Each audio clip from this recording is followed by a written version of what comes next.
మహాగణాధిపతయే నమః. ఓం గురుభ్యో నమః. ఓం శ్రీమాత్రే నమః. పరమేశ్వర స్వరూపమైనటువంటి జ్యోతిష, వాస్తు మరియు ఇతర అనేకమైనటువంటి శాస్త్రములను మనకు అందించినటువంటి మహర్షులకి నమస్కారం. హయగ్రీవ హయగ్రీవ హయగ్రీవేతి యో వదేత్తస్య నిస్సరతే వాణి జన్మకన్యా ప్రవాహవత్. అరుణాం కరుణాతరంగితాక్షీం ధృతపాశాంకుశపుష్పబాణచాపాం అనిమాదిభిరావృతాం మయూకైః అహమిత్యేవ విభావయే భవానీం. శ్రీమాత్రే నమః. మనం ఈరోజు చెప్పుకోబోయేటువంటి అంశం ఏమిటి అంటే, ఒక్కొక్క అంశము వల్ల వారు దారిద్ర్యాన్ని అనుభవిస్తూ ఉంటారు.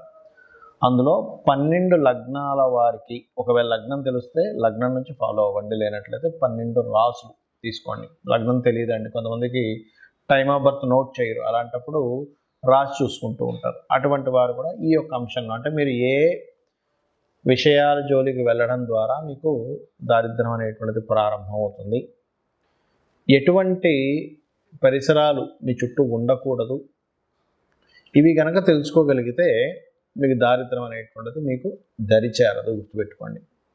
ఇది ఒక్కొక్క లగ్నరీత్యా ఉంటుంది, దానికి మంత్రం కూడా ఏం చేసుకోవాలనేటువంటిది ఉంది. ముఖ్యంగా లగ్నము రాసి ఏమీ తెలియని వాళ్ళు కూడా ఏ మంత్రం చేసుకోవాలో కూడా చెప్తాను, దారిద్ర్యం దగ్గరికి చేరకుండా ఉండడానికి. 1 by 1 మనం ఇప్పుడు చెప్పుకుందాం. ముందుగా మేష లగ్నము. లగ్నం తెలియని వారు రాశి నుంచి చూసుకోండి. ఆ రాశిలో కూడా మీరు అనుకోవచ్చు, ఏమంటే అశ్వినికి పనికి వస్తుందా, భరణి, కృత్తిక, 1వ పాదం అని కాదు, అన్ని నక్షత్రాల వారికి, ఈ రాశి వారికి, ముఖ్యంగా ఈ లగ్నం వారికి నేను చెప్పబోయేది పాటించినట్లయితే బాగుంటుంది. ఏమిటి అంటే, ఒకటి, మీకు దారిద్ర్యం అనేటువంటిది ఏ రూపంలో వస్తుంది? శాస్త్రంలో చెప్పినటువంటి అంశం ఏమిటి అంటే, అప్పు రూపంలో వస్తుందండి. ఏమంటే అప్పు చేయడం వల్ల వస్తుందా? అప్పు ఇవ్వడం వల్ల కూడా వస్తుంది మీకు దారిద్ర్యం అనేది. గుర్తుపెట్టుకోండి. బికాజ్ ఆఫ్ ఈ అప్పు ఎప్పుడైతే ఇచ్చారో ఆశ కొద్దీ, అంటే కొంతమందికి ఎలా ఉంటుందంటే, ఉద్యోగం చేస్తుంటారు, 30,000 40,000, 10 లక్షలు డబ్బులు ఉన్నాయి, వీళ్ళకి ఇస్తే ₹1 ₹2 వడ్డీ వస్తుంది కదా, 20,000 ఎక్స్ట్రా నాకు ప్రతి నెల కలిసి వస్తుంది కదా, నా జీవితం బాగుంటుంది అనేటువంటి ఒక చిన్న ఆశతో ఇస్తాం. కానీ అక్కడ ఏమవుతుందంటే, మీకు ఎవరైతే మీరు డబ్బులు ఇచ్చారో, ఎవరి దగ్గర నుంచి డబ్బులు తీసుకున్నారో, కొంతమందికి ఎలా ఉంటుంది, ఇక్కడ ₹1 వడ్డీకి తీసుకొచ్చి ఇక్కడ ₹2 వడ్డీకి ఇస్తారు, లేకపోతే ₹2 తీసుకొచ్చి ₹3 ఇస్తూ ఉంటారు.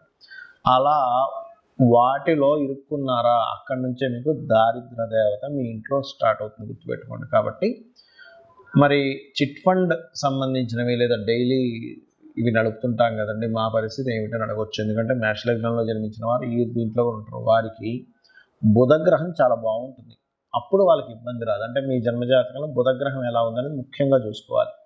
బుధుడు పాడయ్యాడా, వీటి జోలికి అస్సలు వెళ్ళకండి. పాడవడం అంటే ఏమిటి? పాపగ్రహాల మధ్యన ఉండడం, ఇట్లా. ఇంకోటి ఏంటంటే, మీరు ఇంట్లో ఒక్కొక్కసారి చూడండి, కమ్యూనికేషన్ హౌస్ అంటారు. అంటే ఇంట్లో తూర్పు భాగం లేదా ఉత్తర భాగం ఏదైనా దోషం ఏర్పడినా ఈ మేషలగ్నం వారికి ఖచ్చితంగా దారిద్ర్యం ఎక్కువగా అనుభవిస్తారు. అదేవిధంగా ఇంట్లో తరచుగా మీకు మీ బంధువర్గంతో ఏదైనా గొడవలు అవుతున్నాయి, లేదా సెల్ ఫోన్ వాడుతుంటాం, దానికి హెడ్ ఫోన్స్ కానీ ఇయర్ ఫోన్స్ కానీ వాడుతూ ఉంటారు, అటువంటివి మాటిమాటికి పాడైపోతున్నాయి, అంటే సంథింగ్ మీకు ఆ రూపంలో ఏదైనా ఇబ్బంది రాబోతుంది. ఇది జనరల్గా కొంచెం ఈ ఇయర్ ఫోన్ రిలేటెడ్ సంబంధించిన ఏదైనా ఇబ్బంది వస్తున్నా, బంధువర్గంతో ఏదో ఒక మాట వస్తున్నా, జనరల్గా అందరికీ కూడా ఇది కొంతవరకు వర్తిస్తుంది. ఎందుకంటే సహజ మేషం అనేది సహజ లగ్నం, సహజ మొదటి లగ్నం కాబట్టి మేషం వారికి మరింత ఎక్కువగా ఉంటుంది దీని ప్రభావం అనేటువంటిది. మరి ఇలాంటప్పుడు ఏం చేయాలి? ఇది జనరల్గా చెప్పేటువంటి అంశము. బట్ ప్రతి జాతకానికంటే వారి వారి జాతక చక్ర రీత్యా, వారి కాంబినేషన్స్ రీత్యా గ్రహం మారుతూ ఉంటుంది. బట్ ఇక్కడ మీరు చేయవలసింది ఏమిటి మేషం వారు అని చెప్పి చూసుకున్నట్లయితే, పర్టికులర్గా విష్ణు సహస్రనామాలు వినడం లేదా చదవడం, మరియు ఓం అపర్ణాయై నమః అనే నామస్మరణ చేయడము, మరియు లలితా సహస్రనామాల్లో నామం ఉంటుంది, ఓం కర్పూర వీటి కామోద సమాకర్ష దిగంతరాయై నమః. ఎందుకంటే బంధువర్గం ద్వారా వస్తుందని చెప్పుకున్నాం కదా, బంధువర్గంతో మీకు సరైనటువంటిది కలిగితే గొడవలు రావు. కాబట్టి ఒక తమలపాకు చక్కగా చుట్టి, దానిలో ఆకు, ఒక్క, అన్నీ ఏవైతే తమలపాకులో మనం నోట్లో తాంబూలం వేసుకోవడానికి ఏవైతే చేస్తామో అవన్నీ పెట్టి అమ్మవారి దగ్గర పెట్టి ఈ యొక్క నామాన్ని రెగ్యులర్గా చేసినట్లయితే మీకు ఖచ్చితంగా దారిద్ర దేవత అనేటువంటిది మీకు దగ్గరికి రాదు. గుర్తుపెట్టుకోండి. లక్ష్మీదేవి మీకు అనుగ్రహిస్తుంది. సహజంగా అందరూ నన్ను అడుగుతుంది ఏంటంటే, ఏమంటే సహజంగా దారిద్ర దేవత రాకుండా ఉండాలంటే ఎటువంటి జాగ్రత్తలు తీసుకోవాలని అడుగుతూ ఉన్నారు. దానికి చెప్తానండి.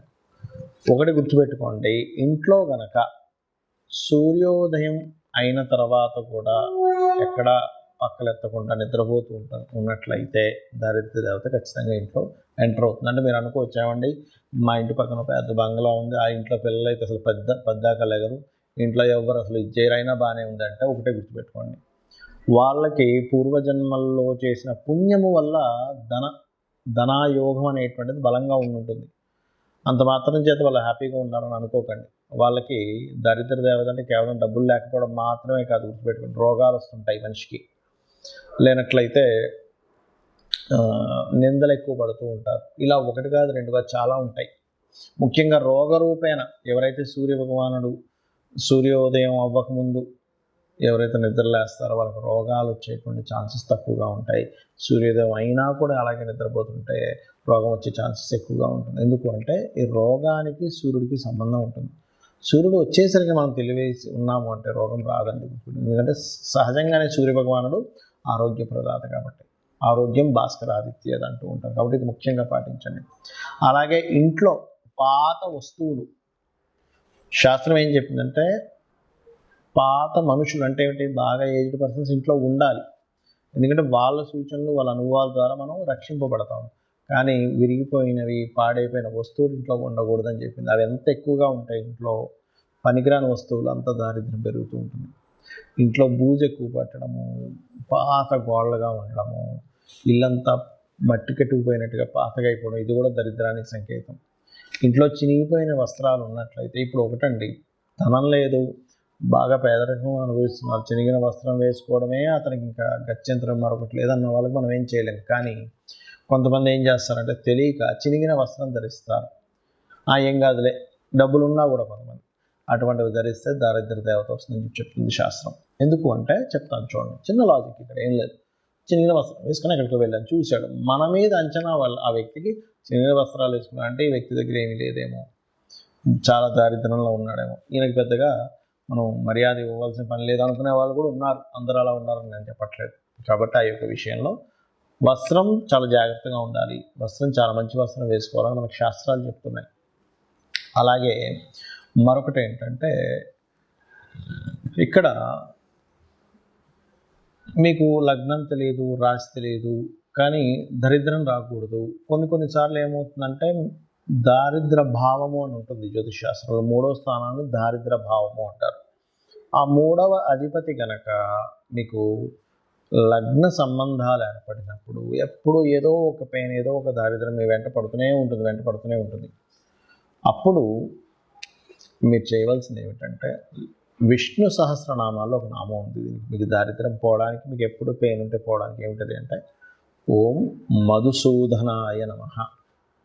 ఈ నామం మీరు ఎంత చేస్తూ ఉంటే అంత దారిద్రం అనేటువంటి తగ్గుతుంది. కొంతమందికి థర్డ్ కనెక్టివిటీ వచ్చినప్పుడు దారిద్రం ఉండదు, కానీ అది ఎలా ఉంటుందంటే ఎప్పుడూ కష్టపడుతూనే ఉన్నానండి, చిన్నప్పటి నుంచి నా పని కష్టపడటమే, చిన్నప్పటి నుంచి ఏదో పెయిన్ అనుభవించడమే అంటూ ఉంటారు. అటువంటి వారికి కూడా ఈ యొక్క మంత్రం బ్రహ్మాండంగా పనిచేస్తుంది, గుర్తుపెట్టుకోండి. అలాగే ఇంకొక విషయం ఏంటంటే, ఇంకో దారిద్రం గురించి చెప్తాను. మనం తిన్న కంచంలో కడగకూడదు.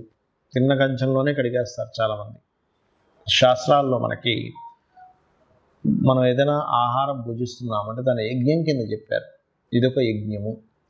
మరి యజ్ఞం చేసిన దగ్గరే మనం చేయి కడుక్కుంటామా? యజ్ఞం కుండంలో కడుక్కోం కదా. కాబట్టి తిన్న కంచం అంత పవిత్రమైనటువంటి విషయంగా చెప్పారు కాబట్టి అది చేయకండి. ఇక మరొక విషయం ఏంటంటే, చాలామందికి అలవాటు అయిపోయింది ఈ మధ్యకాలంలో సూర్యోదయానికి ముందు స్నానం చేయమని చెప్తుంది, కానీ సూర్యోదయం తర్వాత స్నానం చేయడం, ఇవన్నీ కూడా దారిద్రానికి హేతువులు. మరొక విషయం ఏంటంటే, దీంతోపాటు మీరు చాలామంది చేతిని తల మీద పెట్టుకుంటూ ఉంటారు, తల మీద చేయి పెట్టుకోకూడదని చెప్తూ ఉంటారు. ఎందుకంటే ఇది లక్ష్మీ స్థానంగా చెప్తారు. ఈ లక్ష్మి ఎప్పుడు తలకెక్కకూడదట. తలకెక్కితే దారిద్రం అని చెప్పి మనకి దత్తాత్రేయ చరిత్రలో ఉంటుంది. ఆ యొక్క తన్ని చంపడానికి స్వామివారు ఒక ప్రణాళిక వేస్తారు, దత్తాత్రేయులు వారు వేసి అమ్మవారిని తల మీద పెట్టుకునేలా చేస్తారు.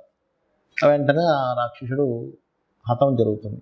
కాబట్టి పెట్టుకోకూడదని చెప్తుంది శాస్త్రం. దీనికి మళ్ళీ ఎక్కడెక్కడ చేయి పెట్టుకుంటే మంచిది అనేటువంటిది పాదం దగ్గర, మోకాళ్ళ దగ్గర, కాళ్ళ దగ్గర, పొట్ట భాగంలోని, ఈ రకంగా ఈ నుదుటి భాగంలోని ఇక్కడ చేతులు పెట్టుకొని కొన్ని నామాలు, లలిత సహస్రనామాలు చదివితే అదృష్టం కలిసి వస్తుందని చెప్పింది శాస్త్రం. ఎక్కడా కూడా మీరు ఓన్లీ తల మీద పెట్టుకోకుండానే కాకుండా ఎక్కడ ఏ బాడీలో ఏ పార్ట్ దగ్గర మీకు హస్తాన్ని పెట్టుకుని మంత్రం చదువుకుంటే మంచి ఫలితాలు వస్తాయి అనేటువంటిది కూడా చెప్పింది చెప్పాలంటే. దానికి మళ్ళీ తగ్గట్టుగా దానికి సంబంధించినటువంటి రెమెడీస్ కూడా చెప్పడం జరిగింది. అలాగే మరొకటి ఏంటంటే ఈ దారిద్ర్యం అనేటువంటిది ఒక్కోసారి మనకి జన్మజాతకంలో 3వ అధిపతి మహాదశలు నడిచేటప్పుడు కూడా ఉంటాయి. మరి అప్పుడు ఎలాగ దాన్ని జయించాలి? ఎందుకంటే ఆ మహాదశ నడుస్తుంది కదా అన్నప్పుడు ఒకే దగ్గర స్థిరంగా ఉండకుండా మారుతూ ఉంటే మీ లైఫ్ బాగుంటుంది. అప్పుడు ఎందుకంటే 3వ అధిపతి లగ్న సంబంధం ఏర్పడింది, ఎవరికైనా దరిద్ర యోగం ఏర్పడింది. అప్పుడు ఆ జాతకుడు ఆ ఉన్న ఊరు నుంచి వేరే ఊరికి వెళ్ళి బ్రతికితే బాగుంటుంది. చాలామంది చూడండి ఊర్లలో ఏదో పని చేసుకుని బతుకుతారు, అసలు ఎదగరు. కానీ అదే వ్యక్తి సిటీకి రాగానే మళ్ళీ బాగుంటుంది. ఎందుకు? ఆ వ్యక్తికి ఉన్న స్థలం నుంచి మారే యోగం ఉంటుంది. అప్పుడు ఆ దోషం అనేటువంటి ఆ రూపంలో పోతుంది. అలాగే మీ ఇంట్లో పాత వస్తువులు, పాత బట్టలు ఎక్కువగా ఉన్నాయి కానీ మీరు వేసుకోవట్లేదు. అలాంటప్పుడు ఆ బట్టలను చక్కగా ఉప్పుని నీటిలో ముంచి తీసేసి ఆరబెట్టిన తర్వాత వాటిని దానంగా ఇచ్చేసేయండి. ఇంట్లో వాడకుండా పాతగా అలాగే ఉండిపోతే అది కూడా చాలా పెద్ద, అందులో ముఖ్యంగా వస్త్రాలకు సంబంధించిన విషయంలో. ఇంకోటి ఏంటంటే చాలామంది ఈ తల మీద ఉండేటువంటి, శిరస్సు మీద ఉండేటువంటి ఈ ఏదైతే జుట్టు ఉంటుందో దానికి లోపల కొంతమందికి డాండ్రఫ్ అనుకోండి, లేకపోతే మట్టి కానీ ఎక్కువగా ఉంటుంది గడ్డానికి, తలకి. అవి ఎక్కువగా ఉండడం కూడా శాస్త్రంలో మంచిది కాదని చెప్పారు. ఇక్కడ మీరు సైంటిఫిక్గా కూడా ఆలోచించినట్లయితే దానివల్ల మనిషికి రోగం వచ్చే ఛాన్స్ ఉంటుంది. రోగమే దారిద్రంగా కూడా చెప్పింది శాస్త్రం. కాబట్టి ఈ యొక్క అంశాలు జాగ్రత్తగా ఉండాలి. మరొకటి, ఎక్కువ దారిద్రం ఎందుకు వస్తుంది అంటే అన్నదమ్ములతో మీరు సరిగ్గా చేయాల్సిన కమ్యూనికేషన్ సరిగ్గా చేయకపోయినా అనవసరమైన ద్వేషాలు పెంచుకున్న దారిద్రం వస్తుందని చెప్తుంది శాస్త్రం.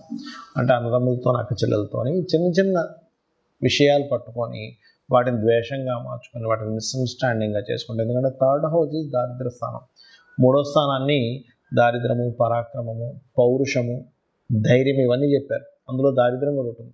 మీరు ఇక్కడ ఎప్పుడైతే మీరు ఇది చేస్తుంటారో అదొకటి. ఇంకా అన్నిటికంటే గొప్పది చెప్తాను చూడండి. మీరు గాసిప్స్ కనుక వాళ్ళు అలాగంట వీళ్ళు ఇలాగంట అని ఎంతైతే మీరు చెప్పుకుని ఉంటారో అదే మెయిన్ ముఖ్యంగా దారిద్రానికి హేతువుగా శాస్త్రాల్లో చెప్పబడింది. దానికి మరి ఏమిటండి పరిష్కారము అంటే మధుకైటబుల వధ అని ఉంటుంది శాస్త్రంలో. మనకి మీరు వినే ఉంటారు. విష్ణువు యొక్క చెవులో నుంచి వస్తారు మధుకైటబులు అని అంటారు. అతను బ్రహ్మని మాతో నువ్వు పోట్లాడు, లేకపోతే నువ్వు మా చేతిలో చచ్చిపోతావు, సంథింగ్ అట్లాంటి భయపెట్టేసరికి ఆ బ్రహ్మ వెళ్ళి విష్ణుమూర్తిని ప్రార్థించడం జరుగుతుంది. అప్పుడు విష్ణుమూర్తి నిద్రలో ఉన్నట్టుగా ఉండగానే ఆ నిద్రకి ఎవరైతే కారకులో ఆ అమ్మవారిని ప్రార్థించడం జరుగుతుంది. అప్పుడు ఆ మధుకైటబులను సంహరించడానికి ఆ యొక్క మహావిష్ణువుని నిద్ర లేచి వాళ్ళిద్దరితో యుద్ధం చేస్తాడు. కానీ ఎంత యుద్ధం చేసినా వాళ్ళు చనిపోరు. అప్పుడు వాళ్ళు ఏం చేస్తారంటే కాసేపు రెస్ట్ తీసుకుంటా అన్నప్పుడు ఈ అమ్మవారిని అడుగుతాడు మహావిష్ణువు, తల్లి నేను ఎంత సంహరించినా వీళ్ళు చావట్లేదు, మరి ఎలాగా అంటే ఒక ఉపాయం ఇస్తుంది అమ్మవారు. ఏమిటి ఆ ఉపాయం అంటే, ఇతనే వరం ఇస్తా అంటాడు మధుకైటబులు విష్ణువు. నేను మీతో ఎన్ని సంవత్సరాలు 1000 సంవత్సరాలు యుద్ధం చేసిన అయినా సరే మీరు చాలా బాగా యుద్ధం చేశారు, కాబట్టి నేను మీకు వరం ఇస్తున్నాను తీసుకోండి అంటే, వాళ్ళ మతం ఉంటుంది కదా, ఏంటి నువ్వు మాకు ఇచ్చేది ఏంటి వరం, నేనే మీకు వరం ఇస్తున్నాను అంటాడు ఆ మహావిష్ణువుకి వీళ్ళిద్దరు అన్నప్పుడు. అప్పుడు ఆ మహావిష్ణువు ఏం చేస్తారంటే, సరే మీరు మాట తప్పకూడదంటే సరే మాట తప్పమంటారు. మీరిద్దరూ నా చేతిలో చనిపోవాలని మహావిష్ణువు కోరుకుంటాడు. అప్పుడు వాళ్ళు ఏం చేస్తారంటే, ఓహో అలాగా అయితే చనిపోతాం కానీ నీరు లేని ప్రదేశంలో మమ్మల్ని చంపాలి అంటారు. కానీ అది మొత్తం నీరే. నీటి మధ్యలో ఇతను శేషపాను పైన ఉంటూ ఆ యొక్క పద్మం నుంచి వచ్చినటువంటి బ్రహ్మగారిని చంపుదాం అనుకున్నారు కదా వీళ్ళు. సరైనప్పుడు ఏం చేస్తారు, అలాగే అని ఇతని శరీరాన్ని పెద్దగా పెంచి అతని తొడల మీద వేసి ఇతన్ని చంపేస్తారు. ఇది మధుకైటబుల వధ ఎవరైతే వింటారో వాళ్ళకి కూడా దారిద్ర నాశనం జరుగుతుంది అని చెప్పి శాస్త్రవచనం. శ్రీమాత్రే నమః.